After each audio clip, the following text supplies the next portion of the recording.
So the best way for you to transplant his gut into your gut would be to swallow that stool or to have it placed in your gut somehow. I prefer you put it in a pill. I think maybe we cross the line. I don't know. But supplement companies are willing to push boundaries in order to get to people what they want, I suppose.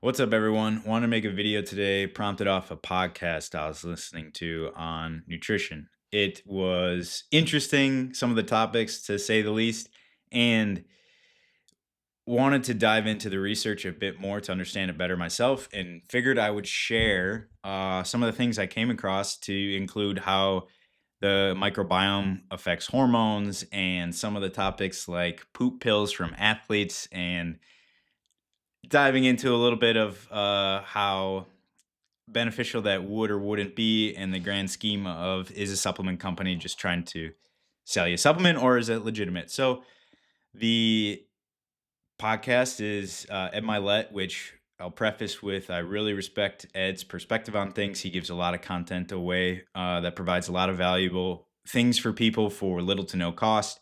And reading one of his books right now that has a really good perspective on things. So it prompted me to go back to listening to his podcast, and clicked on the most recent one, which was nutrition. Super interesting topic for me. And then uh, led to me then researching a little bit more and curious on the topics that are discussed. So I wanted to go through some of the things I found and also dive deeper a little bit into it. So let's start off with seeing how the podcast opens up.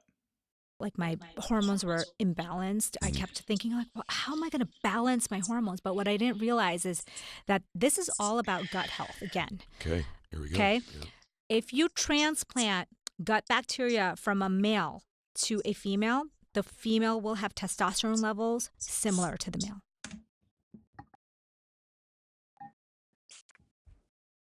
So I agree with that. There's a lot to do with gut health and what we eat, because we live in a world of highly processed foods and convenience. So it's hard to get the correct nutrients from the food we eat. But in essence, if you transplanted microbiome from a male to a female and got the levels of a male, levels of testosterone, uh, typically in a male would be 300 nanograms per deciliter to 1,000 nanograms per deciliter, versus female, which is around 50 to 80 nanograms per deciliter, maybe pushing 100. But either way, that would, pushing up to like 300 would be extremely not beneficial for a woman, seeing that there are side effects when you introduce like super physiological levels of testosterone in a woman, to include hirsutism, which is facial hair growth.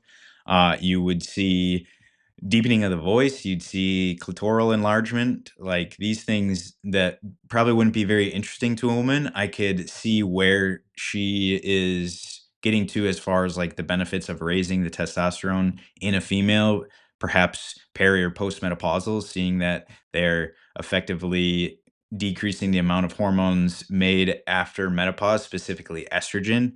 But I would imagine that most women don't want even hypogonadal levels of what a male would be at 150 nanograms per deciliter, um, because they start seeing uh, results that they wouldn't want to see. Although the benefits of having correct testosterone levels in women is extremely important, because it has a lot to do with the synergistic effects on dopamine, which is your motivation neurotransmitter to get you uh, up and going and doing things, and has a correlation with mood. And I will say too that that would be beneficial for pretty much everybody. So figuring out that balance and focusing on diet is absolutely key, because you have to cut out some of the gnarly stuff that's in there, to include like pretzels and chips and veggie straws that are full of refined carbs, refined flours, and going to spike your blood glucose to crazy levels, according to like glycemic index levels, like pretzels are like 80, whereas table sugar itself is only 65. So, a potato starch, which is primarily the main ingredient in a veggie straw, there's veggie powder in there, mainly for color of the potato starch, but that's also going to inherently spike your blood glucose levels. And those refined flours are more likely than not the primary cause of some of the uh, gut issues and whatnot, rather than, not eating the correct things that we should be kind of focusing on. So, Without ever doing any testes transplant or changing their, Hormone replacement therapy. nothing. So Whoa. Okay. it is coming from the gut. The gut bacteria can make hormones, can help you balance. So there's very good evidence that. so again, I don't, yeah, replacing hormone replacement therapy with, uh, you know, the microbiome of a male to a female, if the study is out there, they're probably not released yet or something, but effectively replacing hormones, there's kind of one way to do it. And, there's things you can do like take supplements like DHEA, potentially, and following, some of the research guidelines she's sharing with like correcting your food and getting the right microbiome, introducing different lactobacilli, like all these things can add to the fact that women are no longer effectively producing hormones. Peri and postmenopause, but I mean, to claim that it's going to replace hormone replacement, I don't see how it could directly correlate, raising to those levels.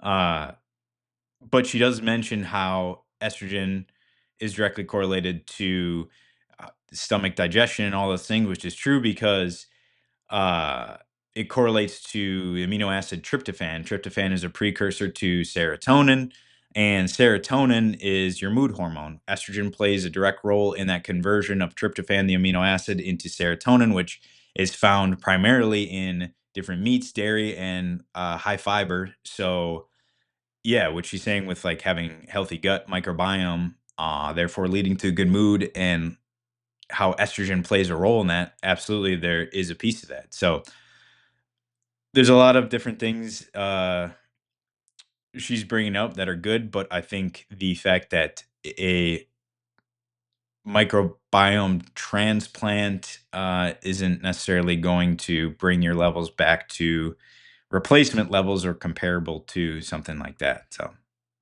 When you have too high estrogen, it kind of stops it. When you have Mhm. too little, it kind of pumps it out. It is your best way to keep your hormone levels stable Okay. as you get older. Okay. Poor gut health is one of the biggest reasons that women feel like their hormones are imbalanced.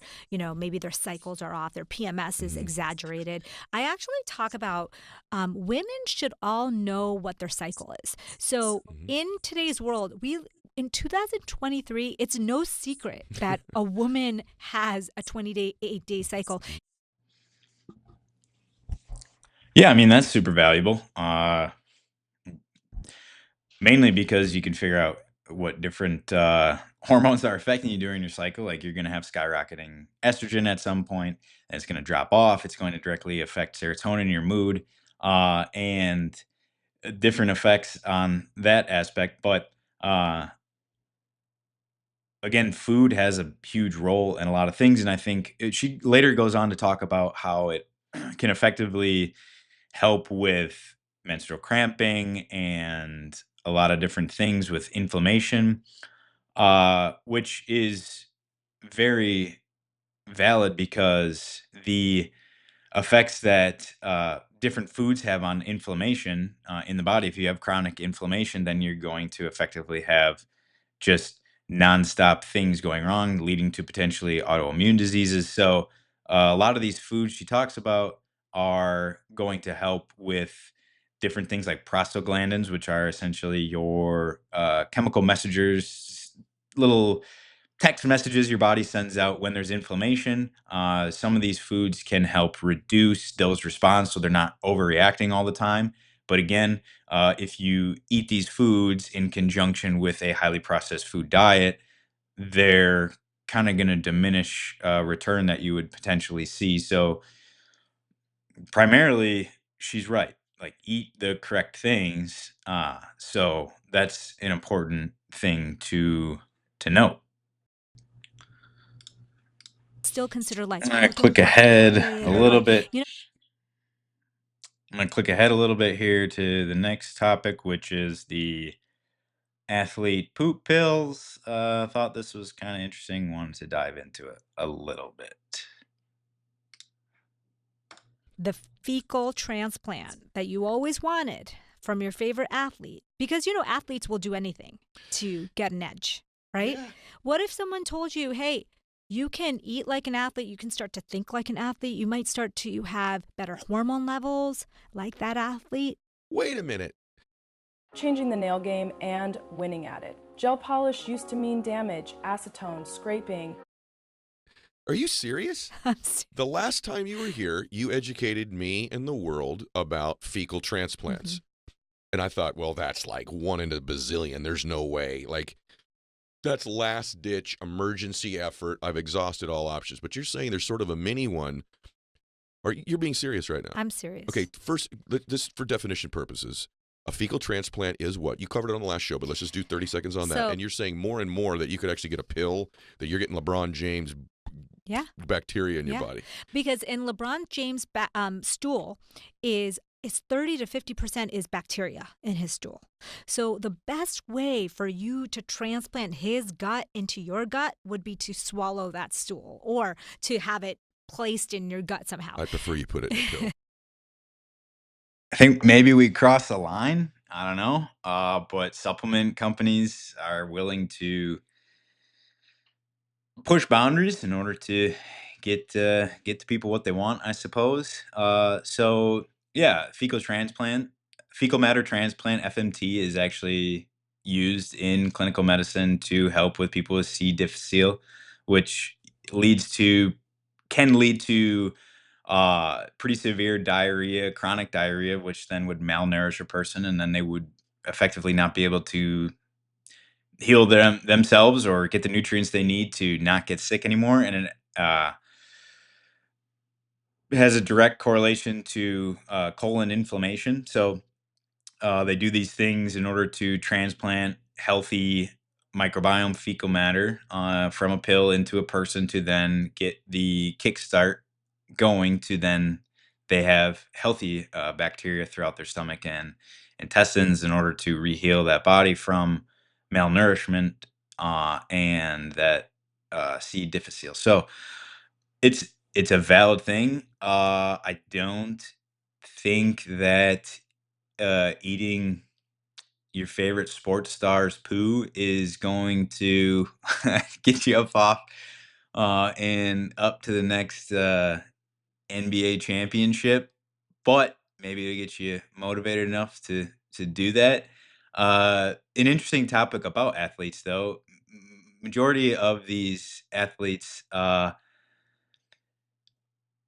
more likely than not, have a genetic predisposition to effectively using mitochondria, having more mitochondria and utilizing ATP for energy to those mitochondria. So they found that there is more mitochondria in their cells, in their muscle cells, and therefore could lead to reasons as to why they have a lot more agility, stabilization, balance, like speed, strength, all these things. So that's pretty interesting. I don't necessarily think eating poo is going to do it for you, but So a fecal transplant is currently not Approved, allowed by right. the FDA, Yeah. right?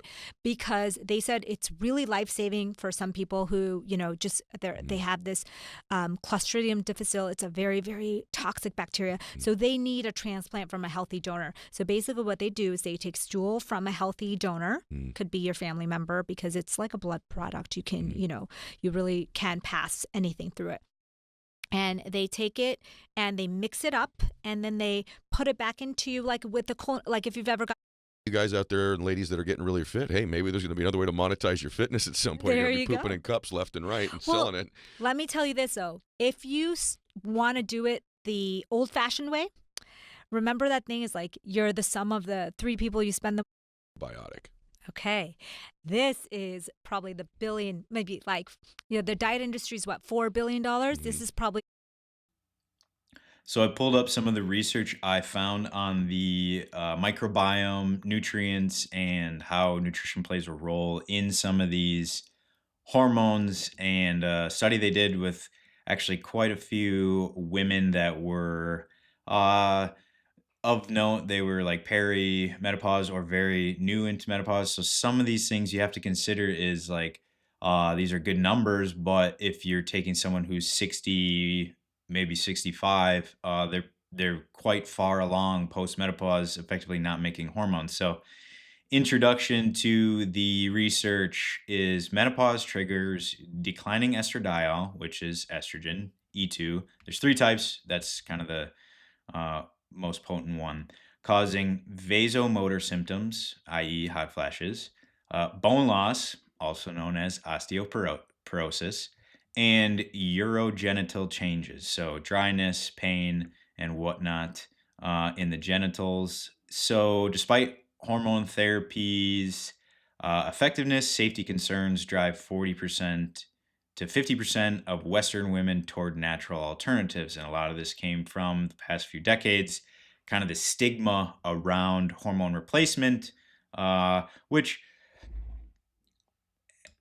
the safety and efficacy for hormone replacement has been questioned for a while, but a lot of that research was done with some interesting message, like using pregnant mare urine as the estradiol source, which is not a great source by any means, I would say, and also has now been updated to a bio identical form of estrogen. And also, the numbers on that research were a zero point 0.8 increase in breast cancer in the participants. So, 0.8 of a percent increase is essentially not really a it's kind of there might have been one person in either category, left or right, that would have had the predisposition for breast cancer. So it's not a high number, but it kind of got taken and run with.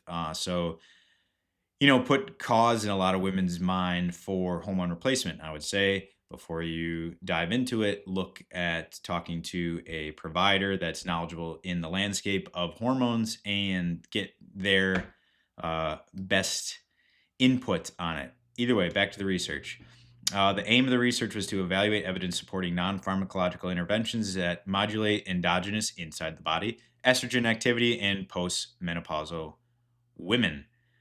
It goes in to talk about the results demonstrated clinically meaningful effects, dietary phytoestrogens, which are things like soy and flaxseed, probably the most common, but they somewhat mimic estrogen in the body to the effect of like what a SERM does, which is a selective estrogen receptor modulator. Not going to be the same as some dude jumping on clomiphene, but they have small but noticeable enough effects on the body to effectively bind to estrogen receptors. And they talk about how it reduced hot flashes up to 92%, which is pretty impressive. Improved metabolic parameters, and combined with vitamin E and omega-3, lowered hot flash insensitivity or intensity. So that's kind of an important thing to note because those are both pretty well regarded anti-inflammatories. And again, a hot flash is essentially like a prostaglandin response. Your chemical messenger is saying like inflammation. So if you're reducing inflammation in the body, you're effectively reducing the prostaglandin. Well, you're lowering prostaglandin activity, therefore reducing that effect that the hot flash is going to have. So a good quality omega-3 is important. That's not oxidized or there's a lot of things that go into that as far as like the coating. What does that look like? What's the bottle? What's the source? What's the vitamin E in that product? Because sometimes it's not a complete vitamin E, and that helps with oxidation of that supplement. So those are all things to consider when you're taking supplements. Curcumin, which is the more active anti-inflammatory in turmeric, reduce hot flashes after 4 weeks, and improve metabolic profiles. Again, similar to anti-inflammatory, reducing the prostaglandin response, therefore helping with the hot flashes in there. I will say curcumin is effective many times over again in different research, include black pepper extract to increase absorption for those supplements, curcumin, but a lot of people like it. A lot of people see benefit from it. It's the bioavailable compound in turmeric to reduce inflammation. So turmeric has it, but if you want to be more effective with reducing inflammation, curcumin supplementation with black pepper extract itself will be more beneficial. So, and then a probiotic containing L. brevis, KABPO52, increase circulating estrogens by up to 26% over 12 weeks. Stress reduction interventions improve quality of life. Cognitive behavioral therapy reduced insomnia. I mean, to say that it was diet alone is hard because these are some pretty significant, like cognitive behavioral therapy is extremely effective in insomnia, depression, and different mood disorders in people when done with someone who's well educated in it. So that's like something to add. And they do mention that there's like multiple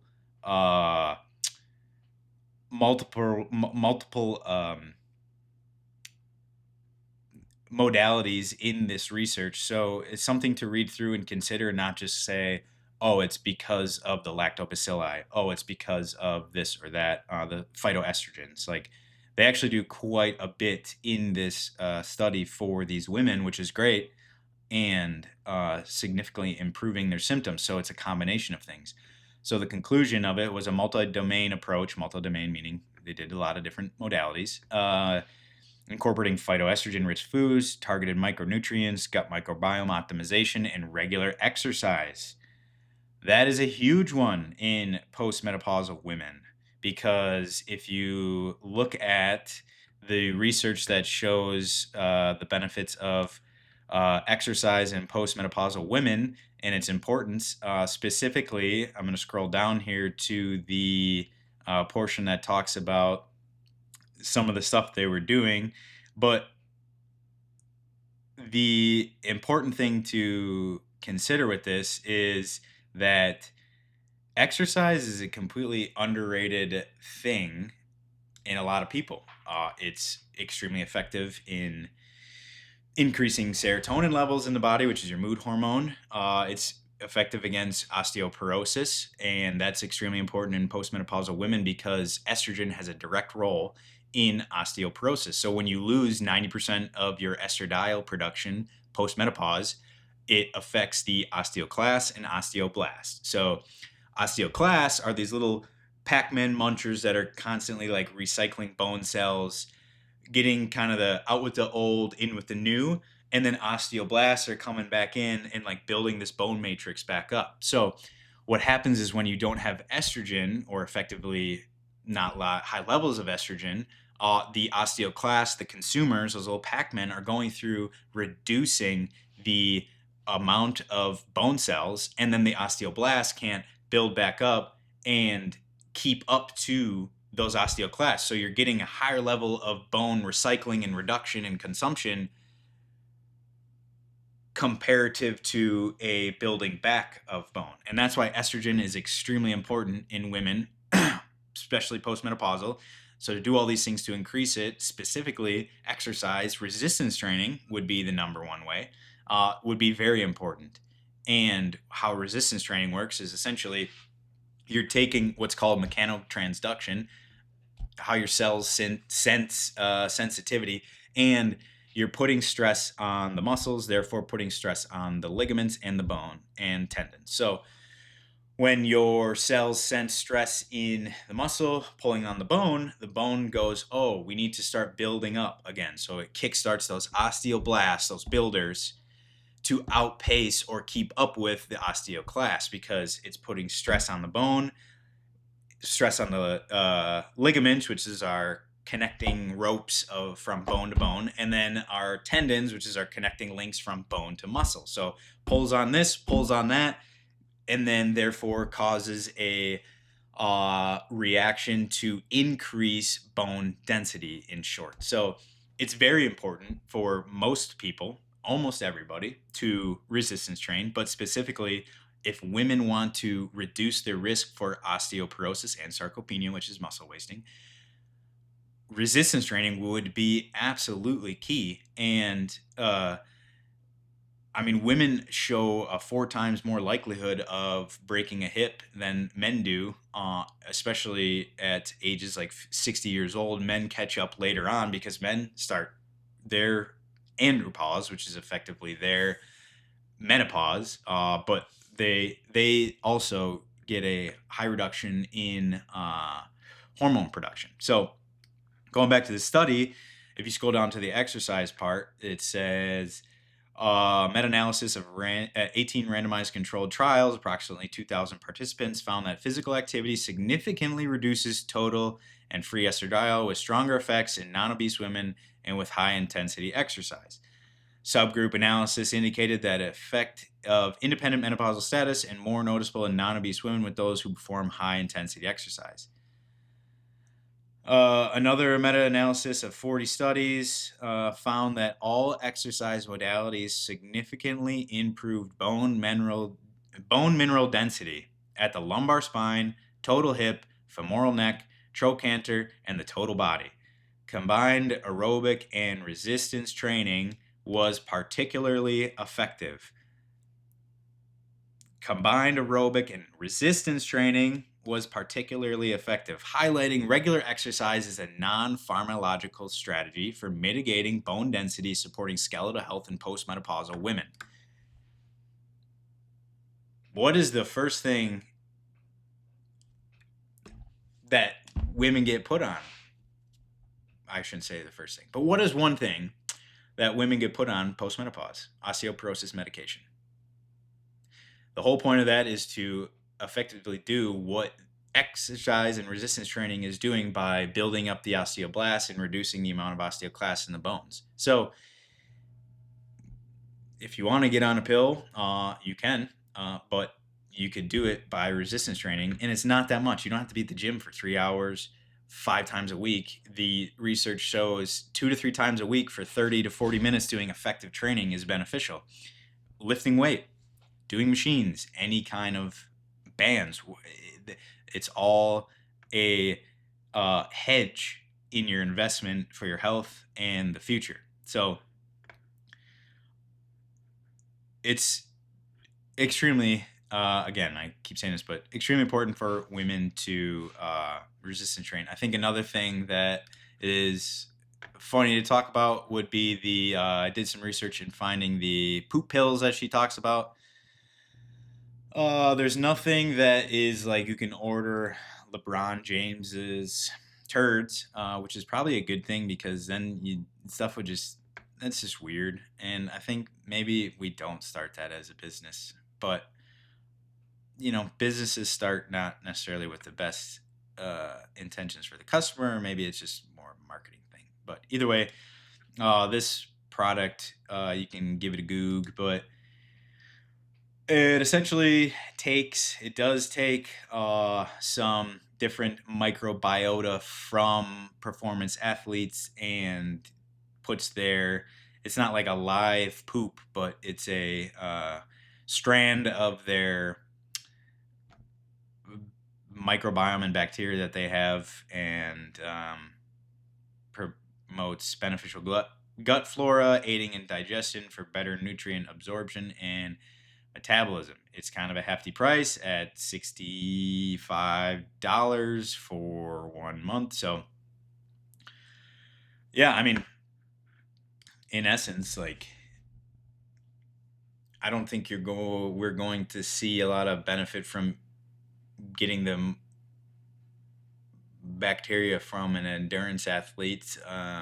Maybe it's helpful. The reviews on the website say some people found it helpful, but it's kind of a pricey tag, and if you're looking to get athletic benefits, the best thing, again, you can do is exercise. You're going to increase mitochondria in the muscle cells, and therefore helping with your endurance itself and life in general.